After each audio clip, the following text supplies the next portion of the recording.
Hola, gue mau bahas preview sekarang. Preview karena weekend ini full liga. Jadi ada beberapa match yang mau gue bahas di Liga Inggris, Italia dan juga Spanyol.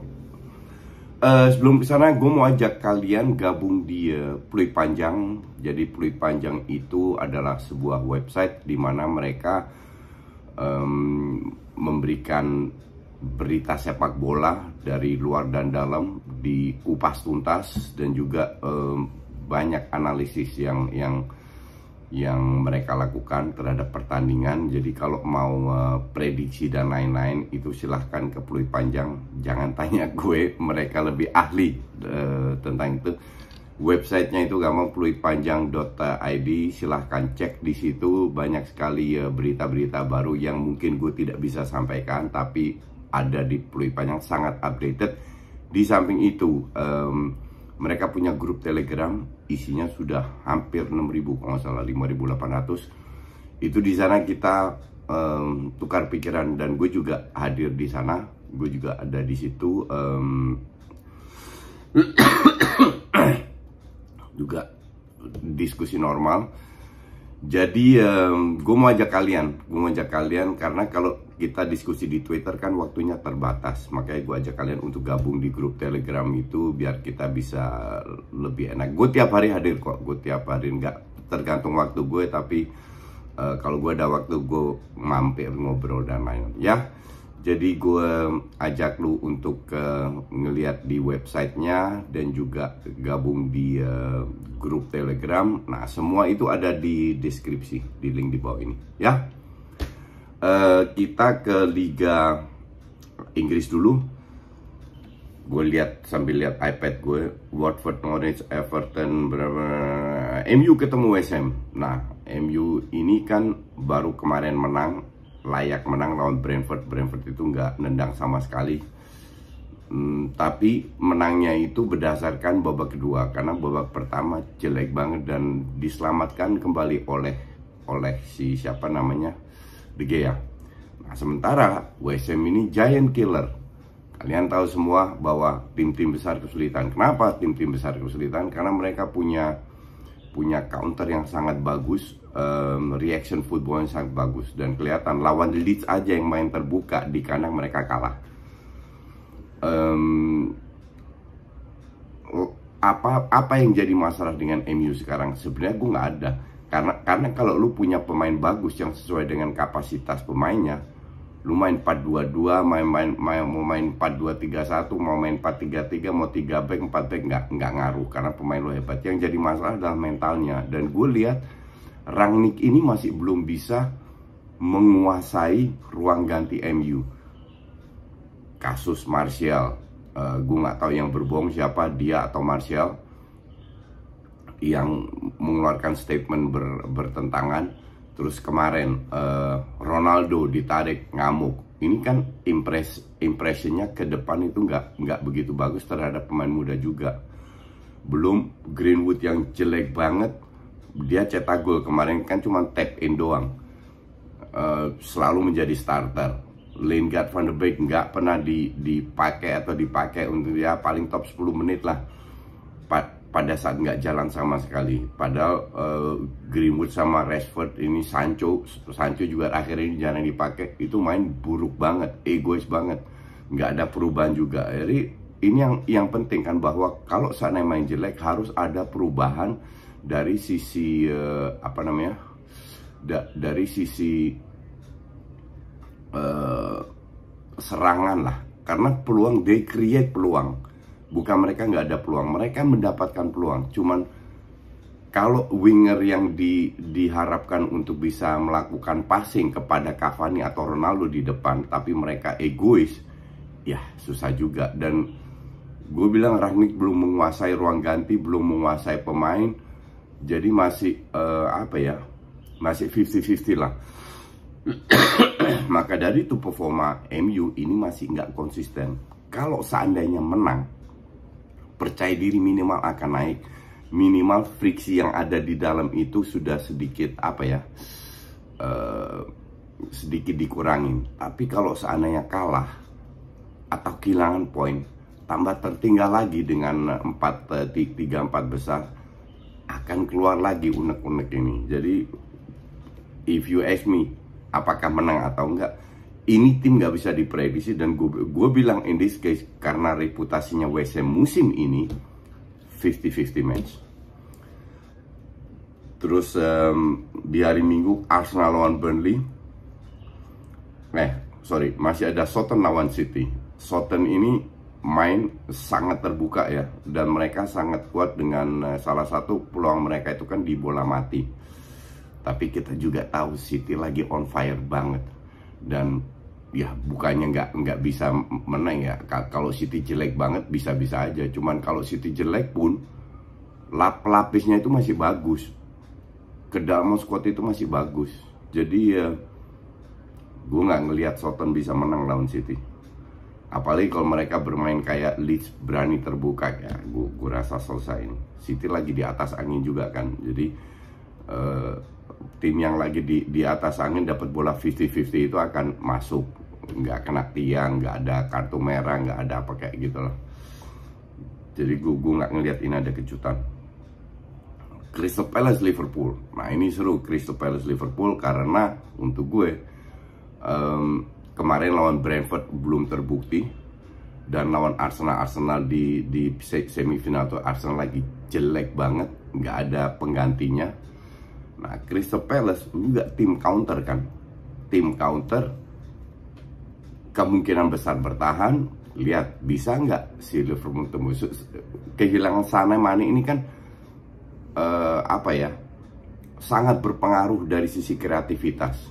Tapi kalau Jota lagi on fire ya, lihat lawan Arsenal, golnya gol kedua sih keren, tapi gol pertama itu kan ya faktor lucknya ada, dia salah shooting kan, cuma bolanya pelan, tapi ya still is a goal. Jota ini kan pemain yang sangat efektif, maka dari itu kalau ada Saliman dia lebih efektif lagi, dan dia membuktikan nggak ada Mane Salah pun dia bisa cetak gol. Nah, sekarang lawan tren ini, masalah mental ini harus diteruskan oleh Liverpool. Kalau Liverpool kehilangan poin lawan Crystal Palace, udah selesai. Yang seneng City, yang sekarang bisa diandelin kan cuman Liverpool doang, bukan Chelsea. Chelsea kan udah case close lah. Tapi kalau Liverpool masih kehilangan poin terus City menang lawan Southampton, ya selesai. Tapi gue lihat Liverpool tetap harus hati-hati. Depannya Crystal Palace kan kadang bagus, kadang hancur. Tapi dengan kualitas Liverpool harusnya sih bisa, tengah depan kan nggak berubah sama sekali. Belakang sama tengah kan nggak berubah sama sekali. That's why gue bilang Liverpool harusnya bisa menang. Arsenal Burnley, Arsenal nggak punya DM ya. Tidak punya DM. Partey kena kartu merah lawan Liverpool, Saka masih out. Jadi gue nggak tahu harus dimainkan siapa, karena yang jadi masalah dengan Arsenal kedalaman squadnya itu jelek banget. Maka dari itu Laka main jelek nggak ada masalah. Ya paling at least jadi starter, paling yang gantiin Ketia. Emil Smith Rowe, Odegaard, Bukayo Saka kalau main jelek nggak ada yang gantiin. Nah di situ secara nggak langsung pemain juga kurang kurang berkompetisi lah, kurang rasa daya saingnya itu berkurang, lebih menggampangkan lah. Maka dari itu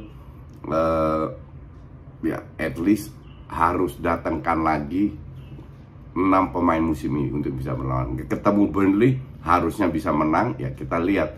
Paling ya mau nggak ada pilihan juga, main dengan 4-1-4-1 lagi dengan 1 DM, dua pemain Odegaard sama Emil Smith Rowe di belakang Lacazette. Tapi gue jarang sekali lihat pada saat Arsenal main dengan 1 DM, 2 attacking midfield itu main bagus. Arsenal lebih bagus main dengan dua box to box, 2 DM dengan 1 attacking midfield. Mungkin Odegaard bisa agak turun ke belakang, Smith Rowe lebih ke depan. Tapi kita lihatlah gimana. Arsenal harus menang. Kalau sana nggak menang, ini mentalnya kelihatan sangat tidak konsisten. Ini udah masalah mental. Lawan Burnley is 3 point. Kalau Arsenal masih punya ambisi untuk masuk ke 4 besar, tekanan tambah lama tambah besar. Disinilah mentalnya akan terbukti. Arsenal ini Arsenal muda ini punya mental atau enggak. Chelsea Spurs, ya Chelsea kita tahu semuanya. Kalau gue jadi si siapa namanya Tuchel, gue akan mainkan persis pada saat ketemu Spurs di Carabao Cup, yaitu main dengan 4-2-3-1. Di situ 2 leg di babak pertama diobok-obok. Spurs cuma bisa ngelawan di babak kedua, itu cuma ngelawan biasa aja. Jadi it would be very stupid untuk Chelsea kalau nggak bisa menang lawan Spurs. Karena mereka sudah percaya diri meningkat, main 4-2-3-1 udah bagus. Kecuali main 3-4 nggak tahu juga. Yang penting adalah ya pemain harus mau fight untuk tim ini, bukan untuk Tuchel. Karena gue melihat ini ada friksi ya, ada friksi antara Tuchel dan beberapa pemain. Ya kayak Ziyech lah, cetak gol nggak ada yang happy. Yang happy cuman Aspi doang, padahal mereka lagi unggul. Ini something wrong nih kalau apa namanya Tuchel nggak bisa menguasai ruang ganti, nggak bisa mengambil respect dari pemain. Bahaya Chelsea ini. Cuman seharusnya sih kalau gue bilang gue unggulkan Chelsea ya 60-40 lah. Jadi untuk gue seharusnya Chelsea bisa menang. Kita ke Barca ketemu Alaves. Barca ini semua udah balik. Tapi mereka belum mendapatkan ritme bermain. Nah, yang jadi masalah 2 striker, Depay cedera dan Dembele out. Kalian semua tahu ceritanya Dembele gimana. Jadi yang gue harapkan di depan itu ada at least Ferran Torres, Ansu Fati, Dembele, atau Depay, Ansu dengan Ferran Torres. Dembele hanya out, Depay out. Sebenarnya nggak ada masalah. Tapi yang penting tengahnya lebih solid. Pedri sudah balik, jadi butuh 2-3 match lagi lah untuk kompak lagi untuk bisa bersaing. Yang penting jangan sampai ada cedera lagi. Lawan Alaves ya away. Kalau main kayak pas lawan Bilbao, bocah-bocah lagi di tengah, Nico lah, Xavi lah, aduh banyak otaknya sedikit. Jadi kalau Pedri doang sih nggak ada masalah. Jadi Pedri, De Jong, Busquets is okay. Pedri gua anggap senior, tapi Xavi sama Nico itu masih terlalu liar mainnya. Cuman ya harusnya sih bisa menang. Harusnya. Madrid sementara ketemu LC ya kalau nggak salah.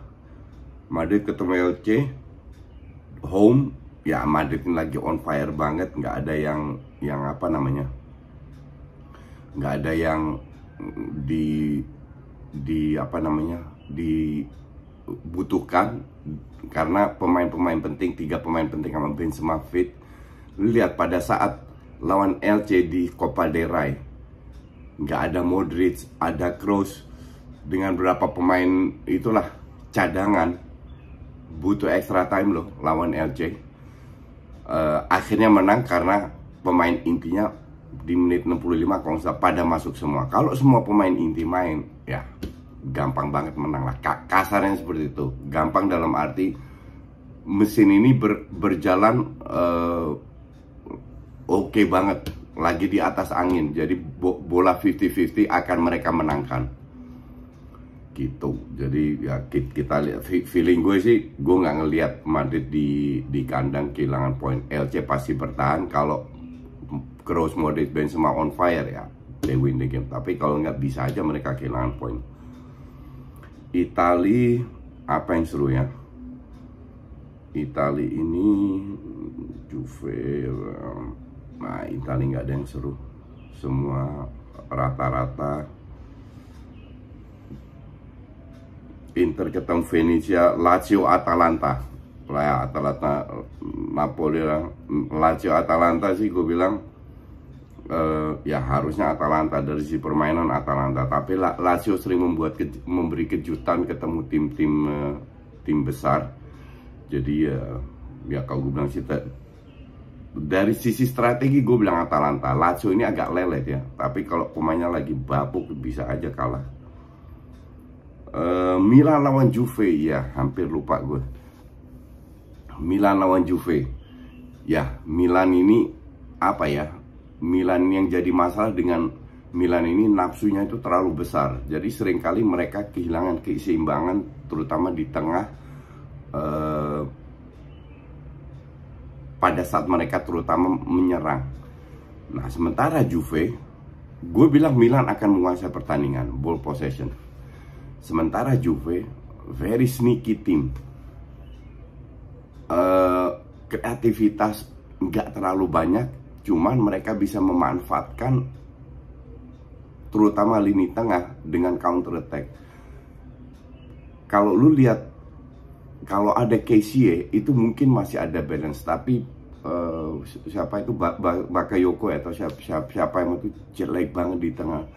Dan ini yang jadi masalah dengan Milan, balance-nya antara menyerang dan bertahan itu seringkali kosong, gampang banget di counter. Iya, kalau yang di counter tim kecil nggak apa-apa, tapi kalau yang di counter tim kayak Juve kan ya bahaya banget. That's why gue bilang bukan berarti Milan bisa menang, pasti dapat peluang. Ya kembali lagi efektivitas, karena dari sisi strategi pun Milan terlalu nggak ada strategi yang jelas, terlalu ngandelin otot, sementara Juve kurang kreativitas, apalagi Chiesa nggak ada. Tapi mereka masih punya di Balama Morata yang bisa mempersulit lah. Jadi this is a nice match. Ini match yang pasti gue tonton. Oke? Itu dulu. Thanks for watching.